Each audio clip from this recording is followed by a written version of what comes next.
Mesdames et messieurs, bonjour. Jeunes gens, jeunes filles, nous allons parler aujourd'hui d'astrologie et d'horoscope, c'est-à-dire de l'avenir. C'est bon signe, quel que soit son signe.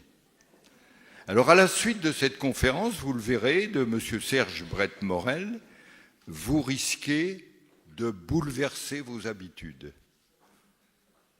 Si vous êtes un Verseau, les Verseaux pourront verser dans l'optimisme le plus fort, malgré notre époque. Les Sagittaires s'agiteront davantage pour essayer de trouver la fortune. Le Bélier, il va foncer tête baissée sur sa déclaration d'impôt. N'oubliez pas, oui, c'est vrai. Bientôt. Quant aux Gémeaux, ils ne sont pas trop de deux pour traverser courageusement la rue pour aller trouver un boulot. Et puis vous savez, tout ça, c'est M. Brett-Morel qui va vous rendre votre raison, votre conscience, votre intelligence. Mais il y a toujours des pessimismes. Bien entendu, il y a bien parmi vous un taureau qui va trouver que la vie est vache. Mais en gros, la démonstration de notre conférencier devrait vous permettre de prendre conscience que votre destin est entre vos mains, sauf, bien entendu, impedimenta. Alors, notre université populaire, vous le savez, depuis un certain nombre d'années, est plutôt iconoclaste. Elle fustige pas toutes les croyances, certaines croyances, puisque la laïcité doit nous obliger à respecter les croyances. Donc notre université n'est là que pour vous inviter à éviter les pièges, et ce soir, ce sera ceux des sectes dont notre ami Fabrice Trumet va vous parler tout à l'heure. Quant à nous, nous continuons notre série, nos conférences toute l'année. Je vais vous parler de la dernière. Nous, le vendredi 13 juin prochain, c'est un vendredi, ça sera à Troyes, à la Maison des Associations. Nous allons déjouer les pièges de l'enseignement de l'économie à l'université qui nous seront dévoilés par un conférencier qui nous vient de très loin. Je vais vous dire d'où. Il vient d'une ville du Midi où habite René Gramont. Vous vous souvenez de René Gramont qui vient nous faire de temps en temps des conférences. Il s'appelle Yves Collenot et il vient de l'université de Perpignan. Donc il sera là pour nous donner une leçon d'économie. On dit toujours d'économie politique, mais qu'est-ce qui n'est pas politique ? L'horoscope peut-être. Je ne sais pas. Revenons un peu en arrière, le 13 mai, je suis un peu comme le Verseau, un peu versatile. Le 13 mai, ce sera autre chose. Nous invitons, tenez-vous bien, le fils du grand Haroun Tazieff, le volcanologue.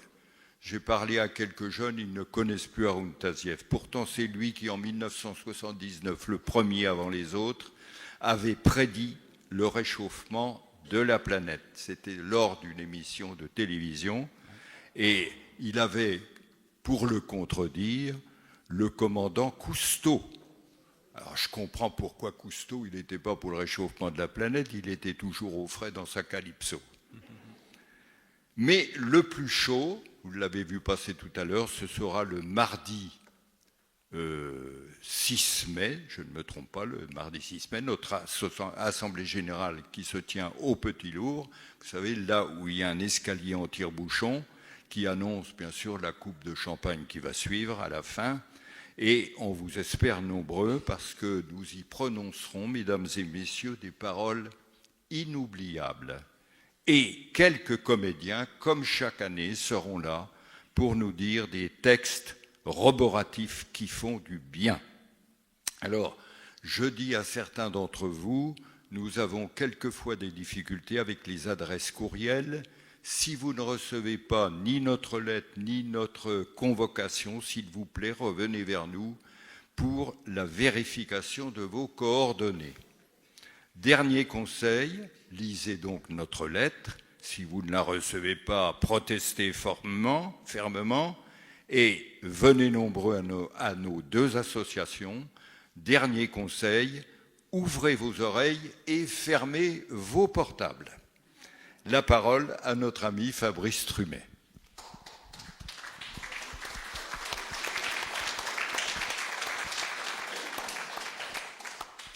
Bonsoir à toutes et à tous. Merci Jean. Et merci à l'UPOPAUB de donner la parole cette année encore à notre association, l'ADFI-Aube, qui continue modestement mais sûrement à écouter, conseiller et soutenir les victimes, directes ou indirectes, des dérives sectaires et à œuvrer pour l'information et la prévention contre ce fléau. D'ailleurs, pour information, je ne sais pas si vous avez vu ça, le dernier rapport de la Miviludes, la mission interministérielle de vigilance et de lutte contre les dérives sectaires, a été publié en ce début de mois. Je vous invite à en prendre connaissance. Il est téléchargeable gratuitement sur le site de la Miviludes. Le nombre de signalements a encore augmenté cette année. Il était d'environ 4000 dans le dernier rapport de 2021. Il est cette année de 4500. Ça fait une hausse de 12,5%, ce nombre ayant plus que doublé en 10 ans, puisque nous n'étions qu'à seulement 2000 signalements en 2015. À cet égard, je me permets de réitérer, comme chaque année, mon invitation à rejoindre notre association locale, toutes les bonnes volontés étant les bienvenues, et vous trouverez donc à la sortie des petits flyers d'information et également d'adhésion, si cela vous intéresse. Ceux qui ont assisté à notre conférence de l'an dernier sur les dérives sectaires à l'école ont peut-être encore en mémoire les interventions, disons, intempestives pour rester poli, d'un groupe d'anthroposophes dont certains étaient même venus de l'extérieur du département pour se répartir dans le public et interpeller un de nos intervenants, Grégoire Perra. Alors pourquoi je vous parle de ça à l'occasion d'une conférence sur l'astrologie ? Eh bien parce que pour commencer, j'ai une petite devinette à vous proposer, justement en lien un peu avec l'anthroposophie. Quel est le point commun entre Rudolf Steiner, le fondateur de l'anthroposophie, Elisabeth Tessier, que les plus jeunes d'entre nous ne connaissent peut-être pas, mais les autres, oui. Petit sondage, qui connaît au moins de nom Elisabeth Tessier ? Si vous pouvez lever la main, oui, presque tout le monde connaît Elisabeth Tessier. C'est une des grandes figures emblématiques et médiatiques de l'astrologie française dans les années 80, 90, 2000, un peu oubliée depuis. Elle avait notamment prédit, pour l'anecdote, en 2010, une année à venir formidable pour Dominique Strauss-Kahn, qui devait aboutir à l'apogée de sa carrière politique 2 ans après. Donc on connaît la suite, le Sofitel, etc. Alors, elle a 87 ans maintenant, Madame Tessier, la pauvre. Enfin, la pauvre, façon de parler. Bref, quel point commun, demandais-je, entre Rudolf Steiner, Elisabeth Tessier et un certain Pierre Lassalle, fondateur de l'organisation Kaya Team Universe, que certains connaissent peut-être, ont peut-être déjà entendu parler. C'est une association qui, selon ses statuts, vise à organiser tout type d'événements pour tous ceux qui sont ou souhaitent devenir des créateurs, des artistes, des entrepreneurs, agissant pour bâtir un futur meilleur. C'est beau, hein ? Enfin, elle est surtout connue, cette association, des autorités belges et françaises pour des agissements délictueux, notamment à caractère sectaire. Son ancien mouvement, la Voix de la Lumière, était d'ailleurs cité dans le rapport d'une commission d'enquête parlementaire sur les sectes en France. Le point commun entre ces 3 personnes, vous l'aurez sans doute compris, c'est l'astrologie. Pour Elisabeth Tessier, c'est facile, elle en a fait sa carrière. Pour Steiner, je ferai une petite citation d'un de ses textes, c'est le tome 3 de son cours ésotérique. Alors accrochez-vous. C'est ainsi également que les forces ayant œuvré à l'édification de nos sens sur l'ancienne lune forment le zodiaque actuel de notre Terre. Les entités qui agissent aujourd'hui sur nos sens sont comme celles qui ont édifié nos sens sur cette ancienne lune et qui sont actuellement les entités de notre zodiaque. Aussi vrai que l'être humain se développe vers son existence jupitérienne, je ne sais pas si notre président a lu Steiner. De même, il y aura un soleil pour illuminer Jupiter. Dans ce soleil se dépenseront les forces qui sont actuellement les serviteurs des êtres de la sagesse et qui agissent maintenant dans la circulation sanguine de l'homme. Les révolutions du soleil de Jupiter seront conduites par les entités qui gouvernent aujourd'hui notre circulation sanguine. Fin de citation, je ne sais pas si vous avez compris quelque chose. Donc, en tout cas, il faut le savoir, un jour, Jupiter aura son propre soleil, comme nous avons notre Lune, et ce seront donc les forces cosmiques qui font circuler le sang dans nos veines qui feront tourner ce soleil autour de Jupiter. On plaisante, mais je vous rappelle en passant que c'est sur les bases de ces écrits, pour le moins farfelus quand même, les écrits de ce monsieur que s'appuie la pédagogie des écoles Steiner et l'agriculture biodynamique notamment. Quant à Pierre Lassalle, il est l'auteur de plusieurs livres sur le sujet, Pratique de la nouvelle astrologie en 92, Astrologie holistique en 1997, Astrologie sophianique en 2014 et plus récemment Astrologie et relations humaines en 2024. C'est un auteur très prolifique.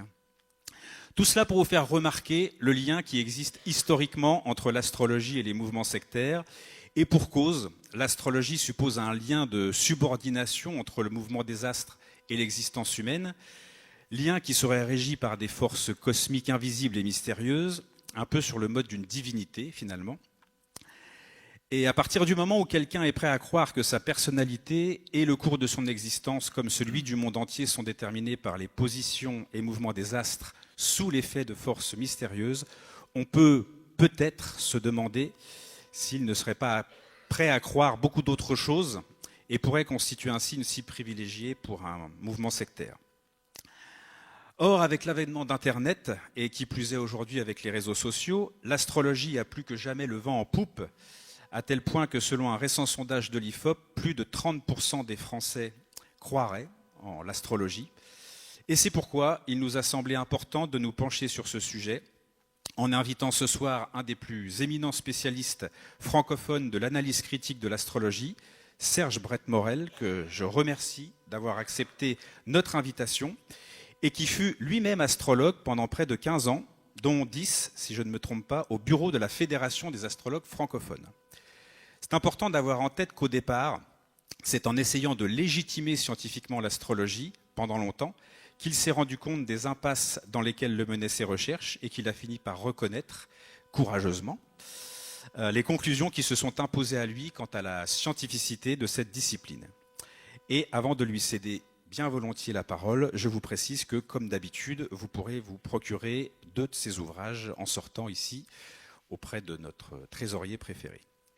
Serge, à toi. Et puis donc, pour l'introduire, moi je vous invite à l'applaudir très fort avant de commencer. Merci.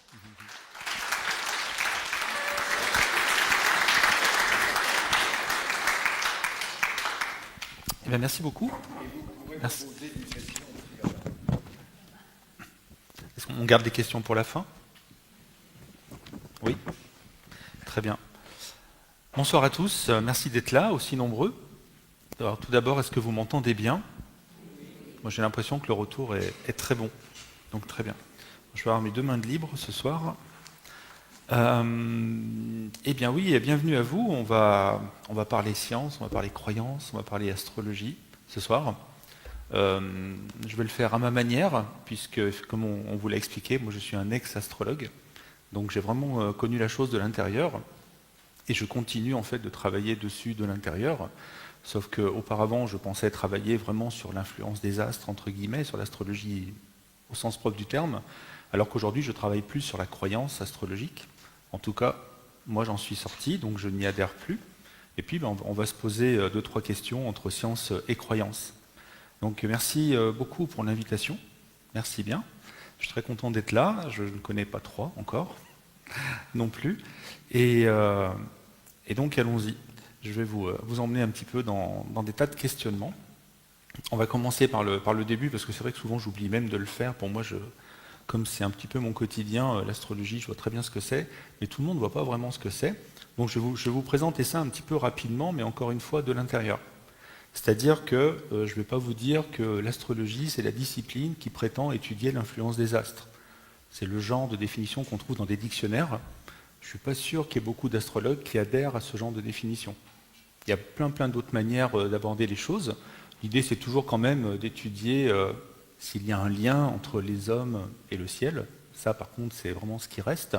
Il y a plein de façons de décliner ça. Et donc, pour commencer, je vais vous parler pas mal de techniques ce soir. Pour commencer vraiment par le début, de quoi a besoin en fait un astrologue quand il va monter ce qu'on appelle un thème de naissance? Il a besoin de pouvoir repérer des astres dans le ciel. Où sont-ils à un certain moment? Donc, pour ce faire, je vais le préciser quand même, je vais travailler moi vraiment sur l'astrologie classique, celle qui est la plus répandue en tout cas en France. Il y en a d'autres. Donc moi je vais parler de l'astrologie des signes. Et donc si vous vous représentez le ciel comme on le faisait il y a 2000 ans, en fait vous pouvez imaginer qu'autour de nous il y a un peu une grande sphère, ce qu'on appelait la sphère des étoiles fixes à l'époque, qui entoure le cosmos. Bon, aujourd'hui, on sait que ce n'est pas le cas, mais en tout cas, on peut se représenter la chose comme ça. Et l'astronomie, pendant toute son histoire, sait représenter les choses jusqu'à ce qu'on avance, il n'y a pas si longtemps que ça. Et l'idée, c'était de voir comment on repérait les déplacements des points dans le ciel, qui était Mars, qui était Vénus, qui était aussi la Lune. Et donc, quand on regarde vraiment sur toute la sphère céleste et qu'on essaie de déterminer les mouvements, en fait, on se rend compte que toutes les planètes visibles à l'œil nu, plus le Soleil et la Lune, ne sortent jamais d'une bande, une petite bande sur toute la sphère que j'ai représentée ici. C'est ce qu'on appelle la bande zodiacale. Et donc, les planètes ne sortent jamais de cette bande. Donc, l'astrologue, pour formuler ses interprétations, doit savoir où se situent les astres et les paramètres qu'il va utiliser dans cette bande. Une fois qu'il monte son diagramme, on va dire. Alors aujourd'hui, tout se fait par ordinateur. Avant, on faisait ça à la main. Et donc, quand il le monte, ça peut ressembler à ça. Donc, la bande en question devient une couronne. C'est juste une manière de la représenter. Et puis, entrent en jeu les astres. Donc, vous voyez, c'est tout ce qu'on a situé ici et là. Ici, par exemple, c'est Uranus. Là, on a la Lune, on a Pluton, on a Saturne, etc., etc. Et donc, chacune est dans un signe. La Lune, ici, par exemple, est dans le signe du Lion. Ça doit être... ça, je viendrai juste après. Et vous avez un schéma ici qui va être vraiment utilisé par l'astrologue. Et lui, comme il a l'habitude, ça jaillit à ses yeux, il va pouvoir lancer plein d'interprétations. Quand on ne connaît pas la chose, ça a l'air bien compliqué. Donc en fait, pour vous simplifier ça, ce qu'il faut vous dire, c'est que ça, c'est la superposition de 3 schémas différents. C'est pour ça que ça a l'air compliqué. Quand vous voulez repérer les astres dans le ciel, il y a plusieurs façons de le faire. La première, c'est vous demander où sont-ils en ce moment, entre guillemets, dans l'année. C'est-à-dire que les planètes bougent assez lentement quand même au fil de l'année. Et donc, c'est ce que les astrologues vont repérer dans les signes du zodiaque. Je parlerai rapidement des constellations un peu plus tard. Mais ici, ce n'est pas l'objet. Et donc, vous voyez, on retrouve les positions des planètes donc dans les différents signes qui vont donc du Bélier au Cancer, en passant par après la Balance, le Capricorne, etc., les 12 qu'on connaît. Donc, on a une partie du schéma. Et puis, si vous voulez, non pas savoir où est Vénus en ce moment dans le ciel, mais où est Vénus là autour de nous. Il se trouve que la Terre tourne sur elle-même en 24 heures. Donc en 24 heures, tous les astres vont faire entre guillemets le tour de la Terre. Sauf que c'est la Terre qui tourne sur elle-même. Alors est-ce que Vénus en ce moment elle est là? Est-ce qu'elle... j'ai pas regardé les directions. Bon, je ne sais pas. Vous savez où est le nord? Ici. Quelqu'un sait où est le nord, juste pour le plaisir? Le nord là-bas? Ok, merci. Donc si l'Est est par là, en fait, est-ce que Vénus vient de se lever? Est-ce qu'elle culmine? Est-ce qu'elle va se coucher? Est-ce qu'elle est déjà couchée? Elle est peut-être derrière nous. Et bien ça, les astrologues ont monté un deuxième système pour repérer justement l'astre, parce que c'est pas tout à fait pareil si Vénus se lève ou se couche. Et c'est le système qui débute avec l'ascendant. Donc l'ascendant, vous en avez peut-être déjà entendu parler. En général, on connaît son signe et son ascendant. Et donc, c'est le deuxième schéma en fait qui est là. Et l'ascendant, c'est le départ d'une deuxième roue, ce qu'on appelle la roue des maisons astrologiques. Il y en a 12. Et puis, on va, pareil, placer les astres dans ces maisons-là. Donc, si la Lune est en Lion, l'astrologue est censé pouvoir tirer des interprétations Si c'est une personne, il va parler de ses émotions qui vont être, selon lui, un petit peu, comment dire, on va dire, orpheline, c'est pas le bon terme, mais en tout cas un petit peu volcanique. Et puis, là, il va voir que la Lune est dans la maison 10, qui est la maison du travail, alors il va associer les symbolismes, et puis il va essayer un petit peu de dire ou de deviner des choses de la personne.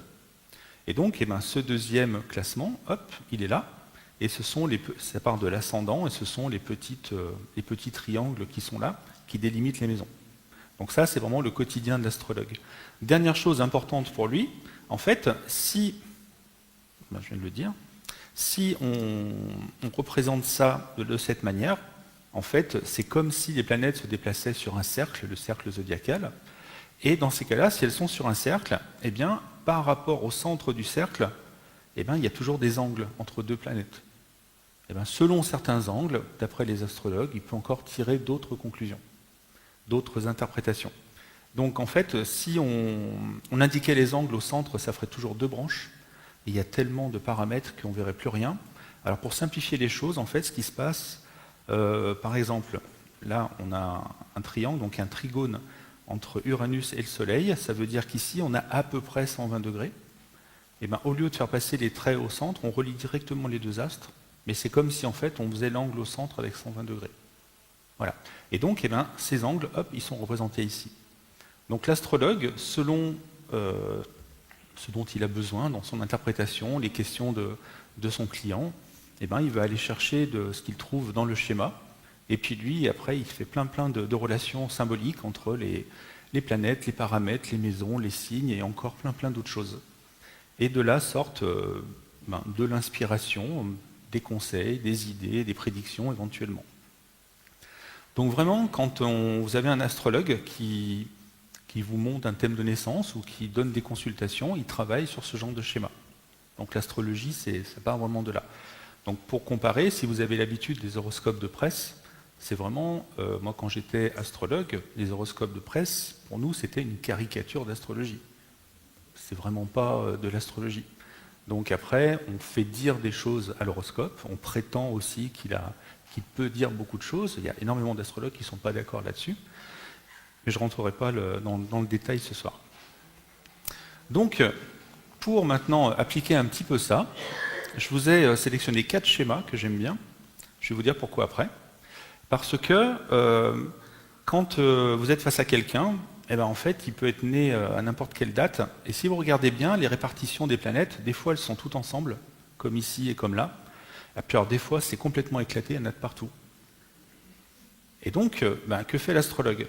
Alors, en fait, théoriquement, chaque astre renvoie à une partie de la personnalité, selon les astrologues, toujours. Et puis, en fait, il va essayer d'associer les symbolismes tels qu'ils arrivent là.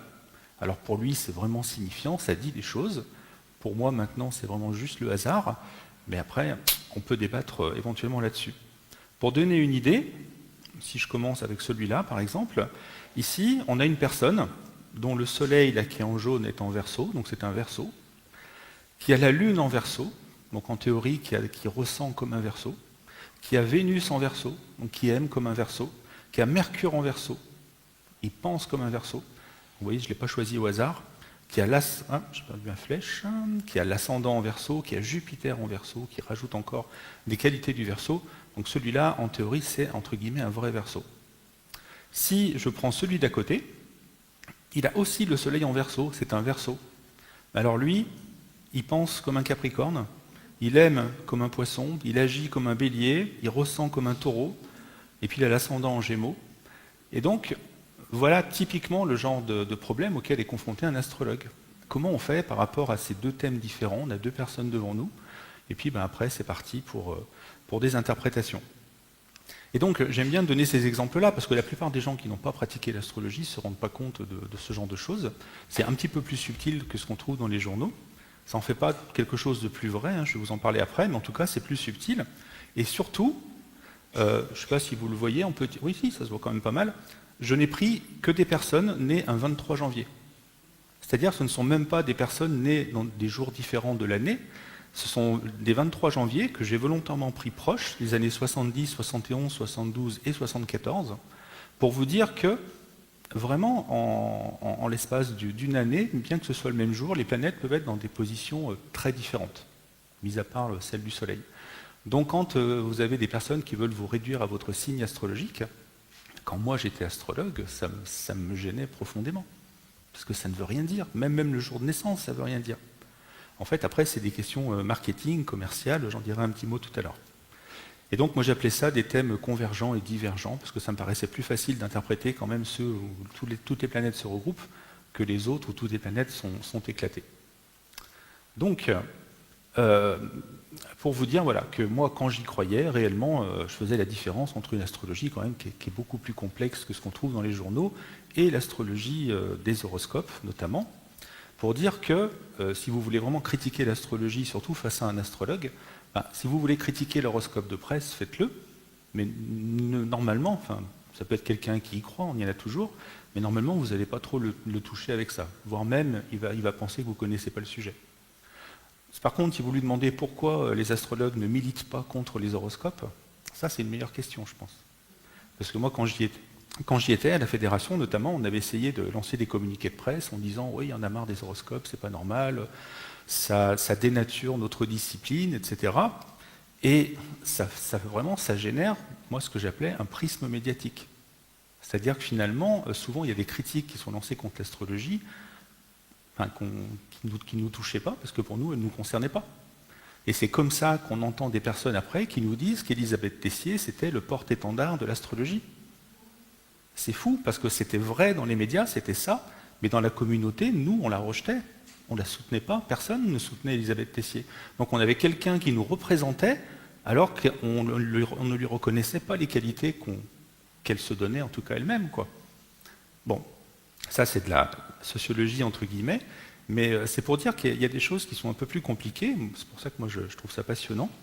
Et donc là, je vous ai mis une carte de naissance, hein, mais en fait, quand on est astrologue, on peut en monter 2, 3, 4, 5 pour la même personne, et donc ça devient très très très complexe, très vite. Et donc la question de la complexité, moi quand j'y croyais, hein, j'étais le premier à dire comme tout le monde, ah non mais l'astrologie c'est vraiment complexe, il faut s'initier pour bien comprendre, et puis c'est normal qu'on la critique, mais en fait quand on rentre dedans, tralala, la richesse de l'astrologie. Donc je vous donnerai un autre angle d'approche dans quelques minutes. Et effectivement, pourquoi est-ce que je suis là ce soir? Parce que j'ai la particularité d'être un ex-astrologue. Et donc j'étais membre de la Fédération des astrologues francophones, j'ai été au bureau pendant 8 ans, si je ne me trompe pas. Et en fait, moi j'étais trésorier, mais comme si vous êtes dans le milieu associatif, hein, comme souvent quand on est peu nombreux dans l'équipe, on fait bien plus que ce que notre fonction nous donne. Donc je faisais plein de choses aussi dans la fédération, les communiqués de presse, des articles, des contacts avec les gens. J'étais en contact avec plein d'astrologues de France. Et en fait, j'y croyais énormément parce que c'est quand on pratique l'astrologie, ça marche. Vous allez entendre ces deux mots, ça marche. On l'entend beaucoup. Et ce qu'il y a d'extraordinaire, c'est que dans le monde entier, on dit « it works ». C'est-à-dire, c'est littéralement « ça marche » en anglais. C'est une expression qui est universelle pour ceux qui croient dans l'astrologie.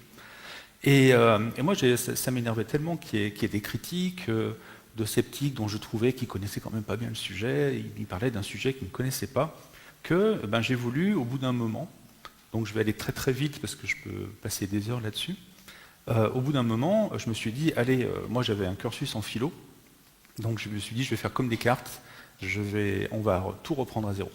Parce que je voyais bien quand même que les collègues, ils n'étaient pas toujours d'accord entre eux, puis même des fois, ça partait vraiment dans tous les sens, et je me suis dit, on va trier le bon grain de l'ivraie, etc., et on va garder que ce qu'il y a de mieux, ce qui est justifié, ce qui marche, quoi, vraiment, et comme ça, on pourra prouver l'astrologie, et puis c'est fini, quoi.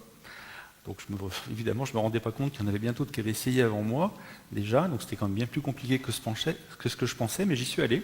Et j'ai commencé à un petit peu faire le tri, à faire attention à des questions auxquelles on n'accorde peut-être pas trop d'importance autrement, c'est-à-dire pourquoi on se trompe en astrologie, pourquoi on se trompe dans nos interprétations, on rate une prévision, comment est-ce qu'un astrologue il justifie ses échecs.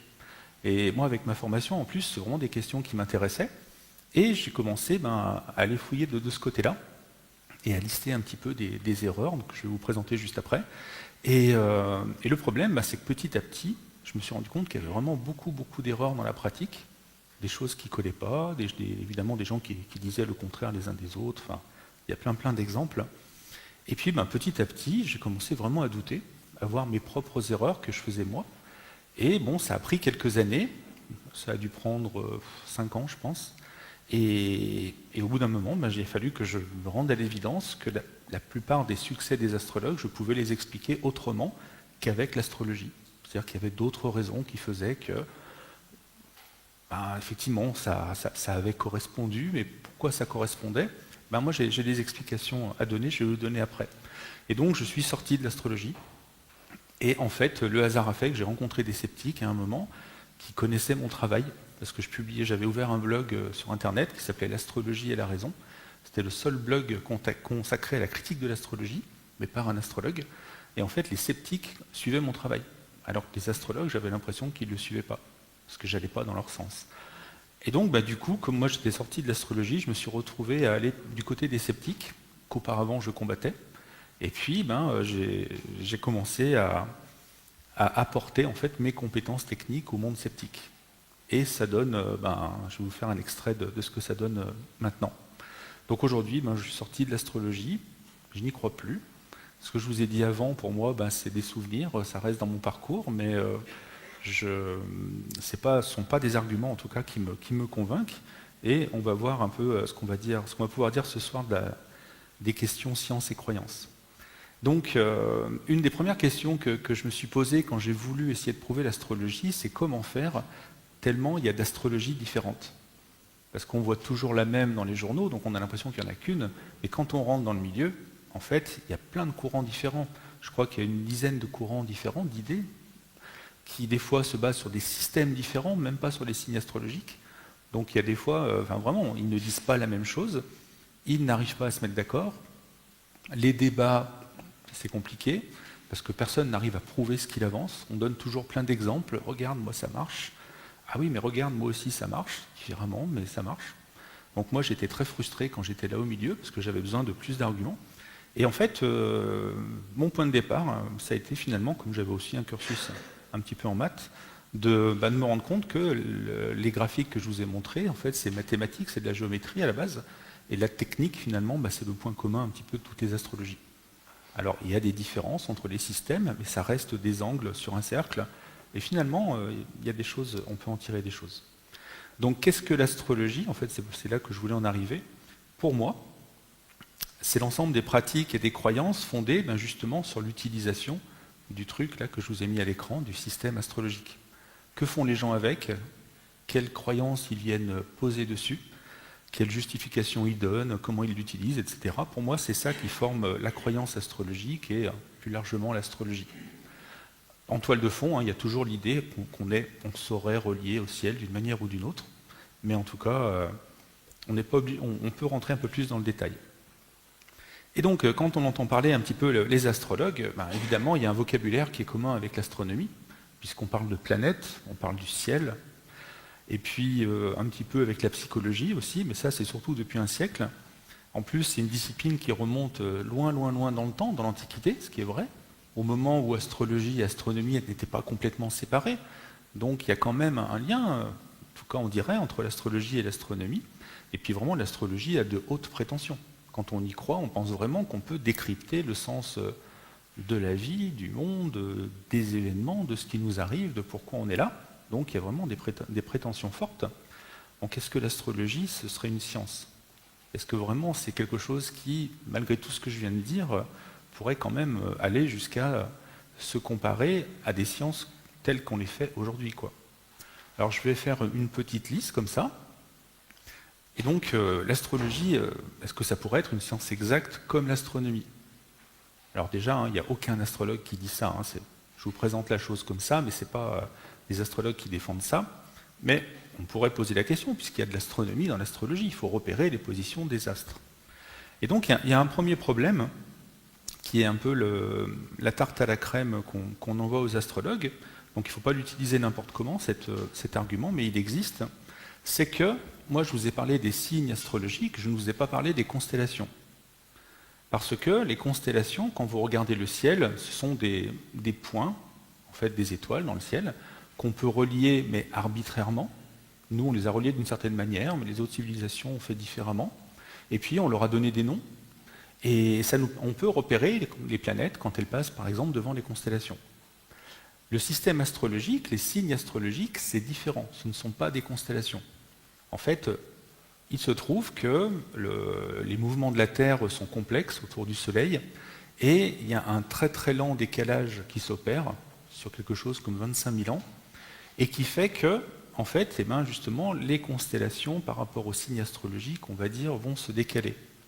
Ce qui fait que très rapidement, les astrologues, c'est Ptolémée qui a fait ça au IIe siècle de notre ère, se sont dit il faut qu'on fasse un choix, est-ce qu'on se place dans les signes ou dans les constellations? Et ils ont choisi les signes. Enfin, il a choisi les signes. Et c'est lui qui l'a emporté manifestement sur le temps. Et donc, aujourd'hui, les astrologues savent qu'il y a un décalage entre les constellations et les signes, et ils disent, nous, on fait comme ça depuis 2000 ans, on repère dans les signes, mais pas dans les constellations. Et donc, c'est ce qu'on voit par là. Donc, pour vous donner un exemple, ou même plusieurs, donc c'est une représentation, on va dire, pédagogique. Dans le ciel, c'est pas comme ça, les signes sont sur les constellations, normalement. Mais là, ça permet de montrer les écarts d'étendue. Là, par exemple, vous avez la constellation du Cancer, et sur le cercle du zodiaque, le signe du Cancer, il est là. C'est-à-dire qu'il y a vraiment un décalage entre la constellation du Cancer, qui est derrière le signe astrologique du Lion, avec le signe du Cancer qui est ici. Et puis, donc, comme ça, il y a un décalage quasiment d'un cran, vous avez des choses bizarres comme le signe de la Balance, lui, il est carrément dans la constellation de la Vierge. Et donc, étant donné qu'on est censé parler quand même de la réalité, réellement aujourd'hui, quand vous avez une planète qui traverse le signe de la Balance, elle est devant les étoiles de la Vierge. Elle n'est pas devant les étoiles de la Balance. Donc, les astrologues ont déconnecté leur zodiaque du ciel réel, et je pense que c'est bien de le rappeler, parce qu'on ne le rappelle pas assez.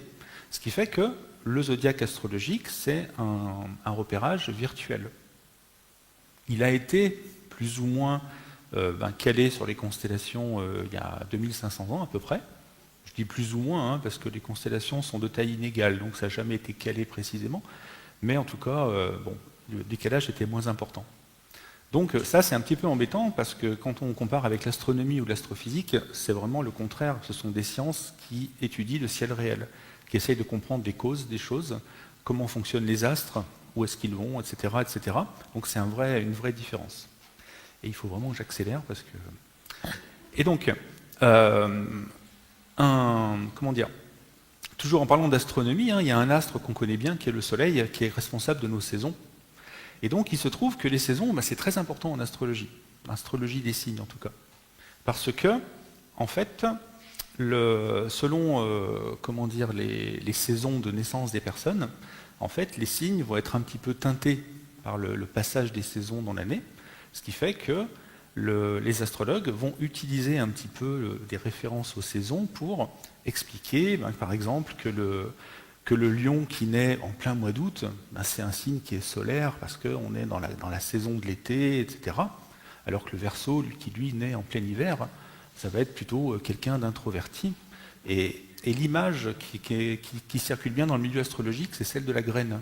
Imaginez une graine théorique qui se développerait dans l'année et qui va représenter un petit peu toutes les saisons. Donc en hiver, par exemple, la graine est dans la terre, elle attend que le beau temps revienne, d'où des idées d'introversion.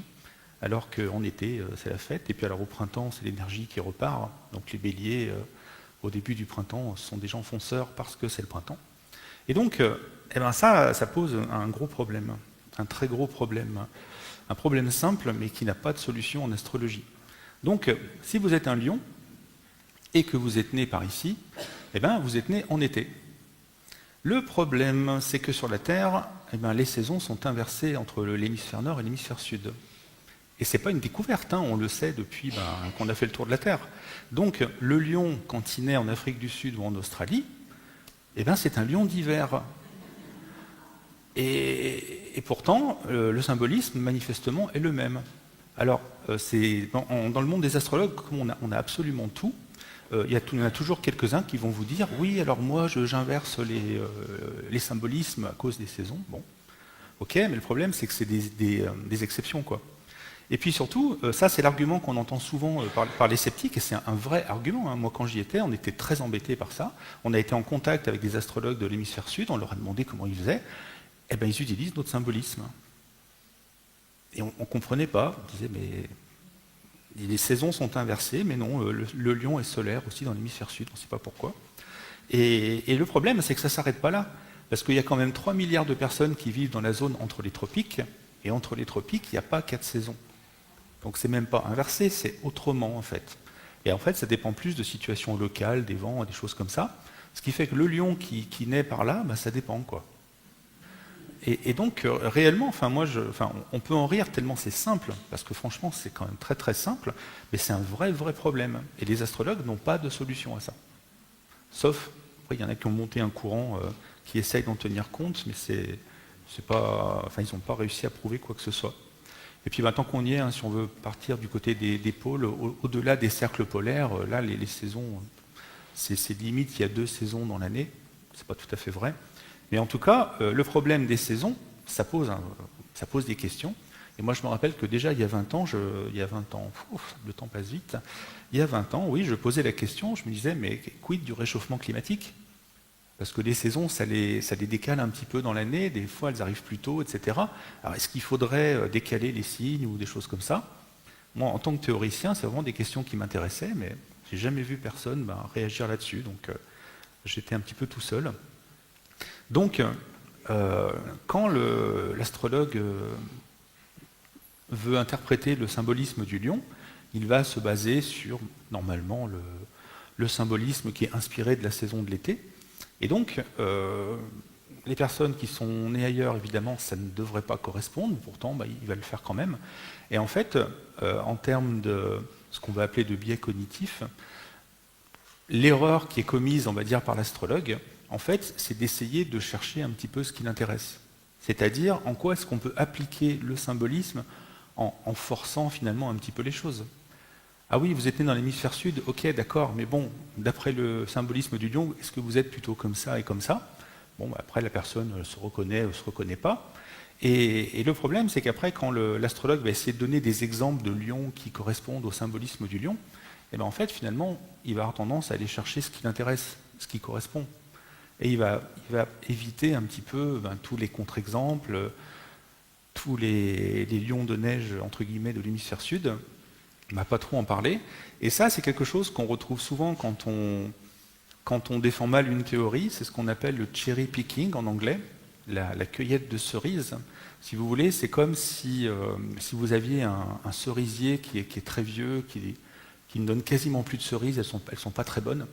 Mais en fait, en cherchant bien, il y en a une vingtaine sur le cerisier qui seront bonnes. Vous allez toujours en trouver un petit peu.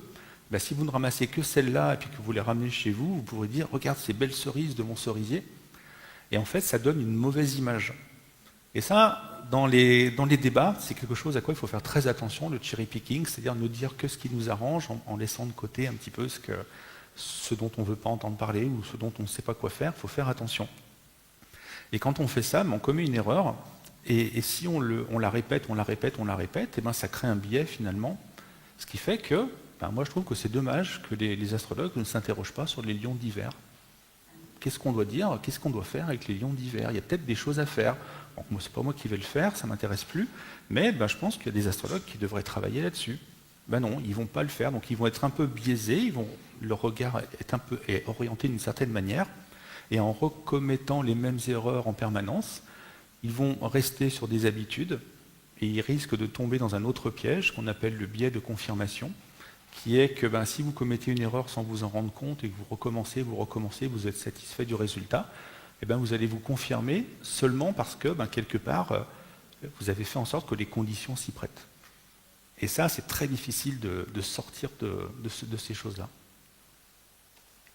Et donc, finalement, donc ça, c'est des questions moi, que je me posais quand j'étais croyant, est-ce qu'il existerait un dogmatisme des symboles et des symbolismes ? Est-ce que finalement, ce qu'on utilise en astrologie, ça ne nous a pas été imposé quelque part par la tradition ? Et peut-être qu'on a des choses à découvrir encore. Moi, c'est comme ça en fait que je me suis lancé là-dedans en me disant, allez, il y a des choses, il y a des nouvelles choses. Donc, est-ce que le symbolisme astrologique serait arbitraire ? Aujourd'hui, moi, je pense que oui. Et donc, Dans la même logique, je vous l'ai dit, les constellations ne sont pas les mêmes dans le monde. Donc pourquoi on garderait les noms des signes qu'on a aujourd'hui, qui viennent des noms des constellations? Et puis si on remonte à l'origine, en Mésopotamie, en fait, il y a des constellations qui ont changé de nom. Donc finalement, qu'est-ce qu'on doit faire avec les 12 noms des signes astrologiques? Le bélier, c'était le journalier, le verseau, c'était le géant, et puis il y en a d'autres comme ça. Donc vraiment, il y a des choses qui posent problème, et comme j'essaie de comparer à l'astronomie n'hésite pas à attaquer, je dirais, les points faibles de ces théories. Quand elles se confrontent à la réalité, qu'il y a des choses qui ne correspondent pas exactement, eh ben, on y accorde de l'importance, et il faut voir le degré de précision qu'on atteint dans ces sciences. Et donc, étant donné que l'astrologie ne cherche pas d'explication physique, en plus, donc elle ne peut jamais vraiment être certaine, enfin l'astrologue, en théorie, ne peut pas être certain que son interprétation est juste. Elle correspond à la situation, ok, mais est-ce qu'elle est vraiment liée à ça, ou est-ce que c'est lui qui force la chose? Quand on a un mécanisme physique, on peut savoir s'il s'applique ou s'il ne s'applique pas. En astrologie, on n'a pas ça. Et ça a comme conséquence qu'en fait, on peut appliquer l'astrologie à n'importe quoi, parce qu'on n'a pas de limite finalement.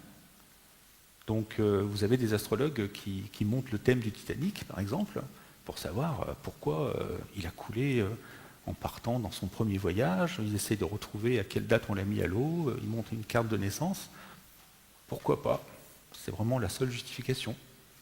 Donc en astronomie, on ne fait pas ça. Donc science ou croyance, vous voyez, pour l'instant, c'est pas terrible. En tout cas, comme l'astronomie, non. L'astronomie va vraiment se poser des questions beaucoup plus précises, et surtout, elle s'est donné les moyens de le faire, elle s'est attaquée à tout ce qui n'allait pas dans les anciens systèmes, et puis les sciences se remettent en question, essayent toujours d'avancer, de progresser. Aujourd'hui, on est capable de décrire l'intérieur du Soleil, par exemple, c'est assez extraordinaire. Alors, est-ce que l'astrologie serait une connaissance? Sinon, alors, par exemple, comme les mathématiques. Je n'ai pas choisi l'exemple au hasard, puisque moi, je vous ai dit, la question technique, ça m'intéresse. Et là, je vais vous parler de l'efficacité de l'interprétation astrologique, vraiment ce qui fascine en général les astrologues et les gens qui y croient. Et puis moi, je vais vous parler des coulisses en fait, de ce qu'il y a derrière, et c'est des erreurs que j'ai mises en évidence il y a déjà un moment, et j'ai jamais vu les astrologues m'expliquer comment ils géraient ça. Donc je vais vous parler d'abord des planètes lentes. Vous avez vu, les planètes tournent autour de... Oui, j'ai mis un schéma. Donc elles tournent autour du zodiaque, et plus elles sont loin du Soleil, plus elles mettent de temps. Si on prend la planète Uranus, c'est celle-là par exemple, elle va mettre 80 ans à peu près pour faire le tour du zodiaque. Donc elle est très très lente. Et donc si vous vous imaginez dans la tête d'un astrologue, dans l'esprit d'un astrologue, quand Uranus, on va dire, fait un angle par exemple avec un autre paramètre, eh bien, il y a des chances que ça ne se produise qu'une fois dans la vie d'une personne, puisque c'est tous les 80 ans. Donc ça attire l'attention et on se dit, oula, c'est très rare comme configuration, donc c'est peut-être très important. Et c'est vraiment des critères qui vont faire que l'astrologue va s'attarder sur une configuration ou une autre. Et moi, en réfléchissant à ça, j'en étais venu à me demander, mais en fait, ce qu'on appelle une conjonction, par exemple, quand un astre passe sur un point fictif ou sur un autre astre, on dit que c'est en conjonction. Mais en fait, si on parle Uranus avec le milieu du ciel, en fait Uranus va tourner, donc 80 ans pour faire un tour. Il y a un moment, elle va être à 60 degrés. Donc elle va former un angle qu'on appelle un sextile. Donc elle va quand même former une deuxième configuration. Et puis en continuant, elle va arriver en carré, donc 90 degrés, et puis après en trigone, 120 degrés. Donc finalement, dans toute la vie, bien sûr qu'il y aura une conjonction, mais en fait elle va faire 8 angles à un moment ou un autre. Donc finalement, ça en fait déjà un tous les 10 ans. C'est un petit peu moins rare. Mais le problème, c'est que là, moi je vous ai dit ce qui se passait avec le milieu du ciel, mais ça va être pareil avec la Lune. Donc elle va faire encore 8 angles. Et puis elle va faire 8 angles avec Saturne, 8 angles avec l'ascendant, avec Mars, etc. Alors finalement, en 80 ans, elle va faire apparaître 80 angles. Ça fait beaucoup déjà pour des configurations rares. Même si chacun est unique, ce qui est déjà pas tout à fait vrai, ça en fait beaucoup. Sachant qu'on a Neptune et Pluton qui sont encore plus lentes, que les astrologues utilisent aussi, mais qui vont elles aussi produire des configurations rares. Et donc finalement, des configurations rares, il y en a beaucoup, mathématiquement parlant. Et ça, moi, c'est un truc qui avait un petit peu bugué dans ma tête, parce que je me disais, mais alors finalement, c'est rare, ou c'est pas rare, ou c'est très rare, ou c'est... Il y en a beaucoup. Et puis encore une fois, comme je vous l'ai dit, là je vous mets une carte, mais on peut monter une autre carte, une carte de révolution, solaire, lunaire, etc. On peut essayer de s'interroger sur les proches, selon où on est dans les maisons. Enfin, on peut monter encore plein d'autres cartes, les directions, etc. Ce qui fait que des configurations rares, il va y en avoir encore plus. Et moi, c'est un truc, quand j'ai vu ça, j'ai arrêté un petit peu de considérer ces configurations rares comme importantes. Et ça, j'en ai parlé aux astrologues, je leur ai envoyé des mails et tout ça, et j'ai jamais eu aucune réponse. Il n'y en a aucun qui a pris le temps de me dire, mais bon, tu dis n'importe quoi parce que...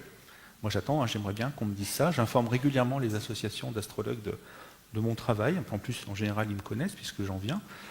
Mais je ne sais pas. Je ne sais pas pourquoi. Je ne sais pas ce qu'ils répondent à ça, en fait. Donc, en fait, en moyenne, il y a souvent des configurations rares. Et vous voyez, comme c'est contre-intuitif, en fait, ça, c'est typiquement une approche mathématique.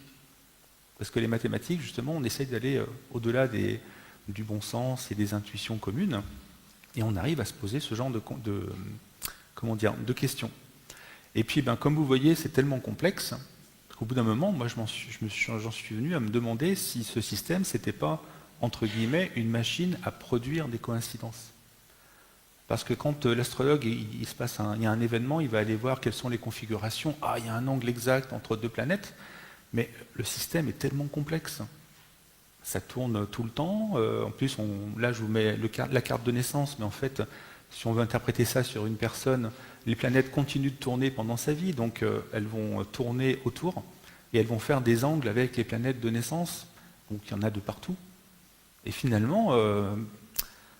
est-ce que vraiment il n'y a pas de hasard, comme disent les astrologues? Parce que le problème, c'est que quand on commence à tenir compte de tous les paramètres, quand on y croit vraiment, on se pose des questions de fou, quoi.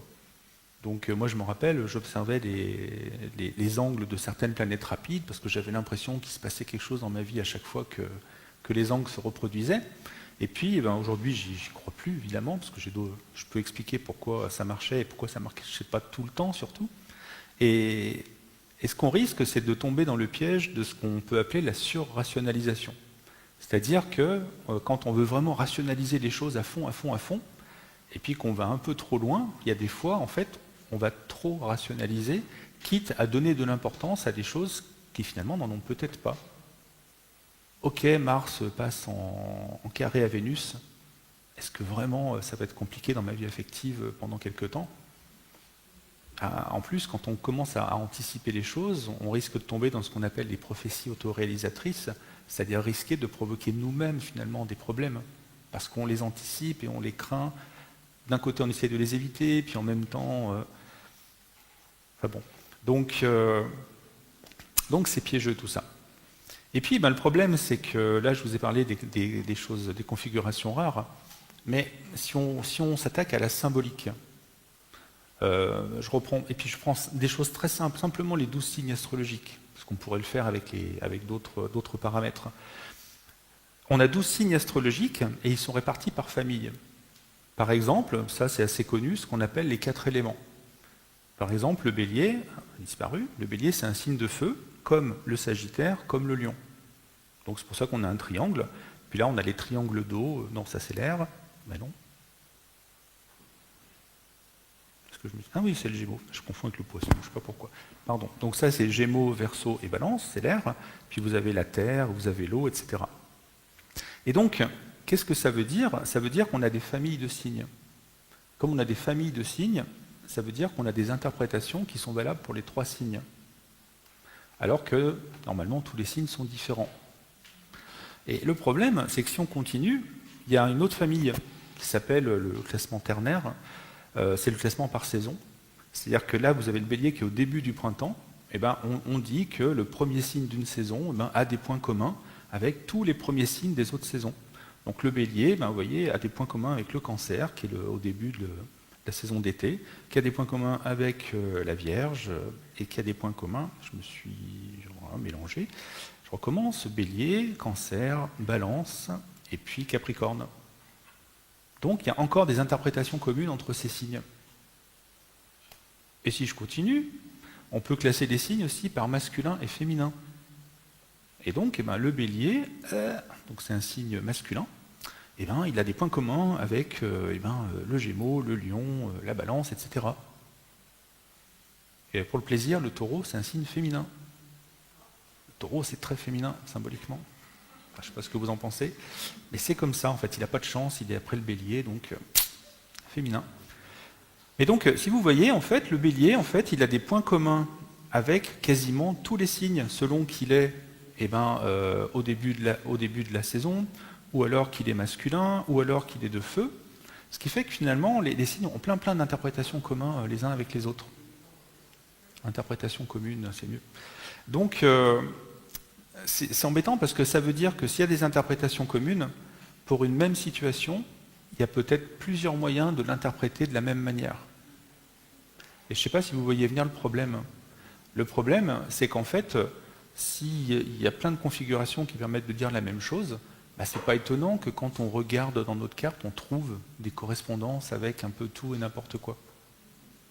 Ça, c'est des vrais problèmes mathématiques, en fait, c'est de la complexité. Mais vous voyez que c'est la complexité d'un autre ordre, en fait, par rapport à simplement dire il y a beaucoup de planètes, quoi. Et donc, c'est pareil pour les symbolismes des planètes. Alors, je vais vous donner un exemple, simplement, parce que vous allez voir, c'est parlant. Notamment, moi, j'avais appliqué ça au moment des attentats, aux alentours de 2015, par exemple. Dès qu'il y avait un attentat, j'allais voir un peu sur les forums des astrologues, ils essayaient vite de retrouver la date et l'heure, et même la minute, voire la seconde à laquelle la bombe a explosé à un endroit ou à un autre, et monter les cartes à ce moment-là pour voir où sont exactement les planètes, dans les maisons, etc. etc. Et puis, ils arrivaient toujours, en fait, à monter une histoire en reliant les symbolismes et dire, voilà, ça s'est passé à ce moment-là parce que, et vu les planètes en jeu, le terroriste devait avoir telle intention, il a fait ça pour cette raison, et puis le moment était propice aux attentats, et puis ça marche toujours pareil, une fois qu'ils ont trouvé une histoire, ils peuvent dire, on aurait peut-être pu le prévoir. Ça, c'est plus compliqué. Et moi, qu'est-ce qui me gêne là-dedans ?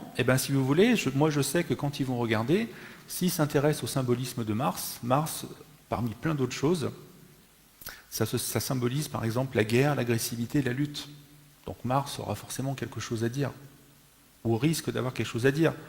Et puis si Mars ne dit rien, Uranus, justement, ça renvoie vers les explosions, la rébellion, le fanatisme. Alors c'est tiré d'un dictionnaire astrologique, les mots que j'utilise là volontairement.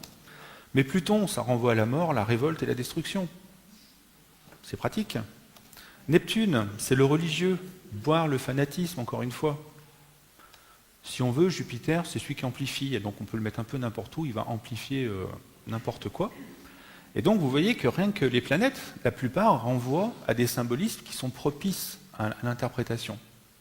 Et donc, moi, à chaque fois, j'imagine l'astrologue qui va se jeter sur sa carte en disant « Alors, où sont les planètes? Qu'est-ce que je vais pouvoir interpréter ?» Parce qu'il a l'impression d'aller décrypter les arcanes du cosmos.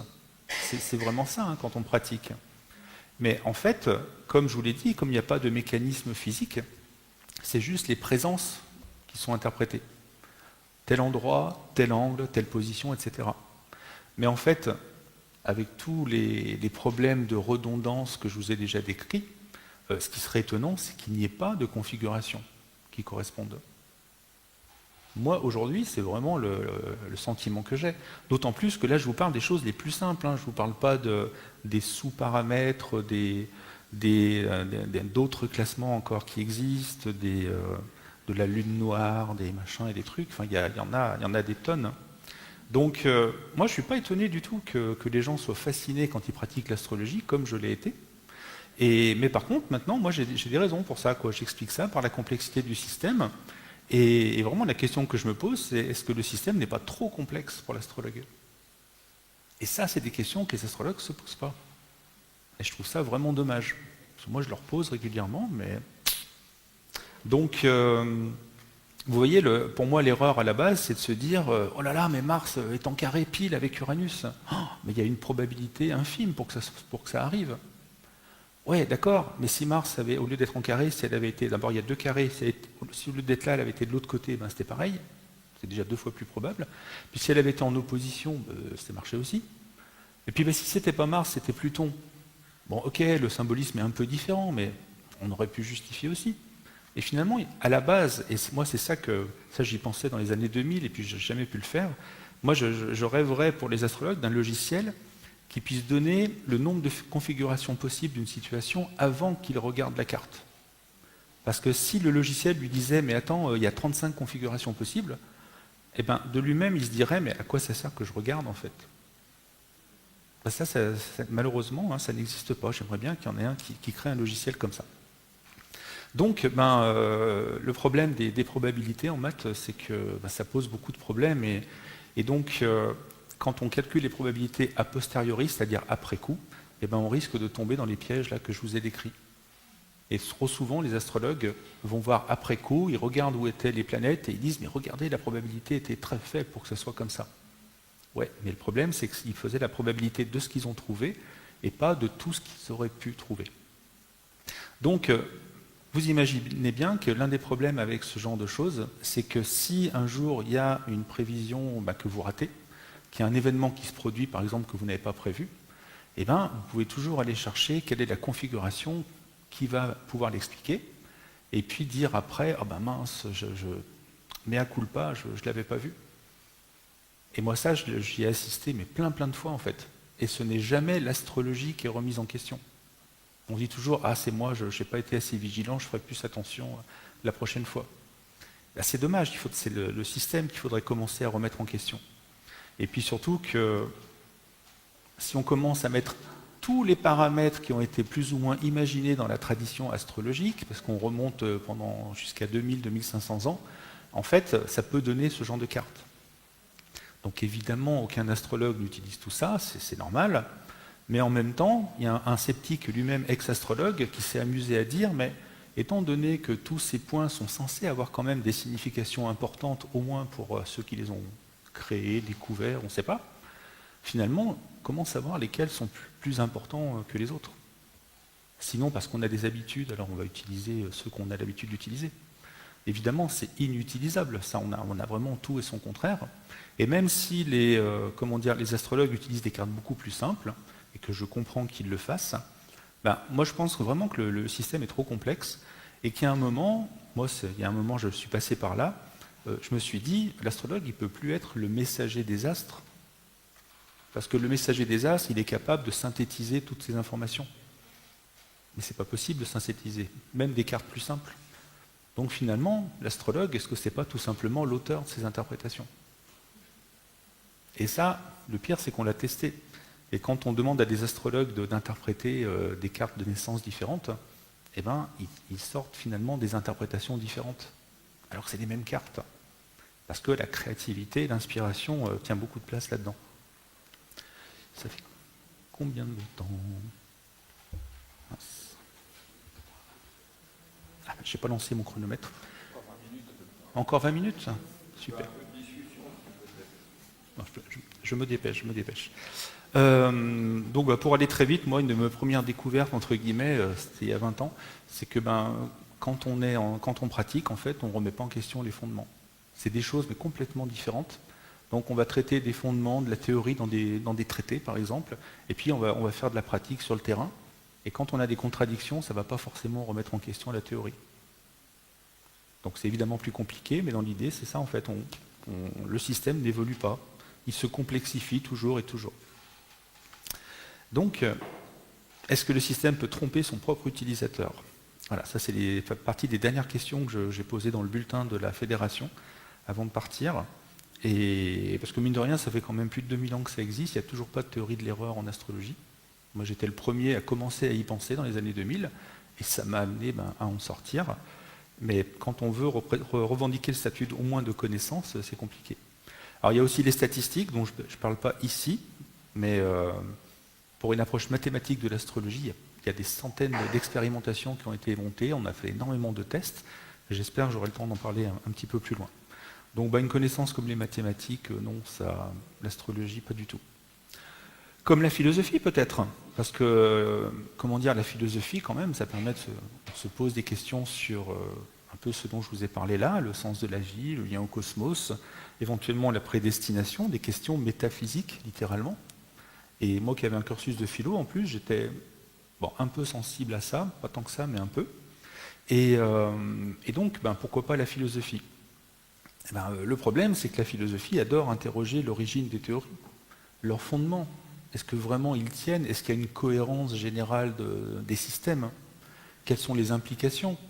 Parce que des fois, on donne telle justification ou telle excuse, mais alors ça a des conséquences derrière. Et puis, qu'est-ce qu'on fait des contradictions? Non, il faut essayer de les dépasser, etc. Donc, la philosophie, c'est vraiment la discipline de la raison. Et la raison est sévère. Eh bien, quand on est du côté des astrologues, la raison, on s'en méfie un peu, en fait. Parce qu'on est vraiment, vraiment dans l'interprétation symbolique. Et donc, souvent, à la raison, on oppose l'analogie.